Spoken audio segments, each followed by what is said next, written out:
বাংলাদেশে আন্তর্জাতিক অপরাধ ট্রাইব্যুনালে মানবতাবিরোধী অপরাধের মামলায় সাবেক প্রধানমন্ত্রী শেখ হাসিনা সহ ৩ আসামির বিরুদ্ধে দায়ের করা মামলার রায় সোমবার ঘোষণা করা হবে। রাষ্ট্রপক্ষ চেয়েছে সর্বোচ্চ সাজা অর্থাৎ মৃত্যুদণ্ড দেওয়া হোক সাবেক প্রধানমন্ত্রী শেখ হাসিনাকে। ব্রিটিশ সাংবাদিক ডেভিড বার্গম্যান, যিনি দীর্ঘদিন ধরে বাংলাদেশের আন্তর্জাতিক অপরাধ ট্রাইব্যুনালের বিচার কাজ পর্যবেক্ষণ করছেন, তিনি নিজের ফেসবুক পোস্টে শেখ হাসিনা সহ ৩ আসামির বিরুদ্ধে এই মামলার বিচার প্রক্রিয়া নিয়ে ৩টি অসঙ্গতির কথা তুলে ধরেছেন। ডেভিড বার্গম্যান মনে করেন, যেহেতু মামলাটি বাংলাদেশের একজন সাবেক প্রধানমন্ত্রীর বিরুদ্ধে, তাই বিচার প্রক্রিয়ায় এই ত্রুটিগুলো অনেক বেশি আন্তর্জাতিক গোষ্ঠীগুলোর নজরে আসবে। তখন দেখা দিতে পারে নানা ধরনের প্রশ্ন। মজার ব্যাপার হলো, সম্প্রতি শেখ হাসিনা জাতিসংঘে আইনজীবীর মাধ্যমে যেসব নালিশ করেছেন, সেখানেও একই ধরনের অভিযোগ উঠে এসেছে। এদিকে শেখ হাসিনা এবং আওয়ামী লীগের অভিযোগ হলো ইউনূস প্রশাসনের লিখে দেওয়া রায় দেওয়া হবে। তাই এই রায়ের প্রতিবাদে রোববারের পর সোমবারও বাংলাদেশে কমপ্লিট শাটডাউন পালনের ডাক দিয়েছে আওয়ামী লীগ।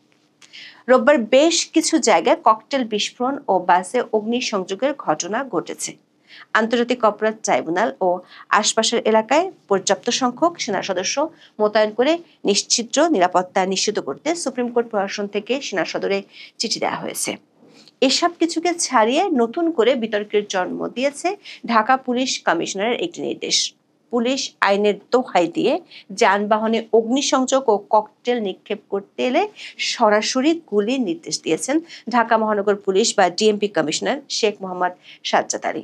5 দিনের আগে চট্টগ্রাম মহানগর পুলিশের কমিশনার একই ধরনের নির্দেশনা দিলে সেটি নিয়ে মিশ্র প্রতিক্রিয়া তৈরি হয়। দর্শক, বাংলাদেশের পুলিশের বিরুদ্ধে বিচার বহির্ভূত হত্যাকাণ্ড এবং মানবাধিকার লঙ্ঘনের গুরুতর অভিযোগ আছে। প্রশ্ন উঠেছে, একাধিক মানবাধিকার কর্মী আছে অধ্যাপক ইউনূসের যে পরিষদে, সেই সরকার আমলে কি তাহলে পুলিশ আবারও ভয়ঙ্কর রূপে ফিরে যাচ্ছে? বিস্তারিত জানতে চলুন যাওয়া যাক বিশ্লেষণে।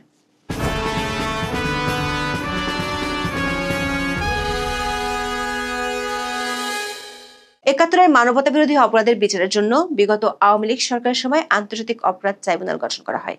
২০২৪ সালের ৫ই আগস্ট আওয়ামী লীগ সরকার পতনের পর এই ট্রাইব্যুনাল পুনর্গঠন করা হয়। পুনর্গঠিত ট্রাইব্যুনালে শেখ হাসিনার বিরুদ্ধে জুলাই আন্দোলনের সময় সংগঠিত মানবতাবিরোধী অপরাধের ঘটনায় প্রথম মামলা হয়। গত বছরের ১৭ অক্টোবর পুনর্গঠিত ট্রাইব্যুনালের প্রথম বিচার কার্যক্রম অনুষ্ঠিত হয়।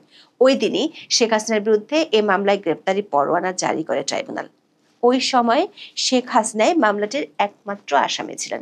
পরে এবছরের মার্চে সাবেক স্বরাষ্ট্রমন্ত্রী এবং সাবেক আইজিপিকে এই মামলায় আসামি করতে প্রসিকিউশনের করা আবেদন মঞ্জুর করেন tribunal.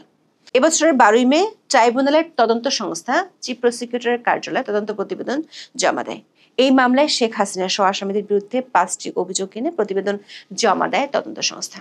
Sheikh Hasina master mind, হুকুমদাতা ও সুপেরিয়র কমান্ডার হিসেবে মানবতাবিরোধী অপরাধ সংগঠিত করেছেন বলে তদন্ত প্রতিবেদনে উল্লেখ করা হয়েছে।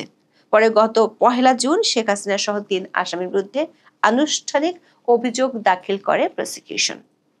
এরপর নানা আইনি প্রক্রিয়া শেষে গত বৃহস্পতিবার ট্রাইব্যুনাল 17ই নভেম্বর রায় ঘোষণার তারিখ নির্ধারণ করে।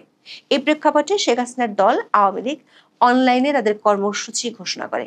প্রসিকিউশনের পক্ষ থেকে সর্বোচ্চ শাস্তি মৃত্যুদণ্ড দাবি করা হয়েছে। অন্যদিকে শেখ হাসিনা ও আওয়ামী লীগের পক্ষ থেকে এই রায় পূর্ব নির্ধারিত বলে অভিযোগ আনা হয়েছে।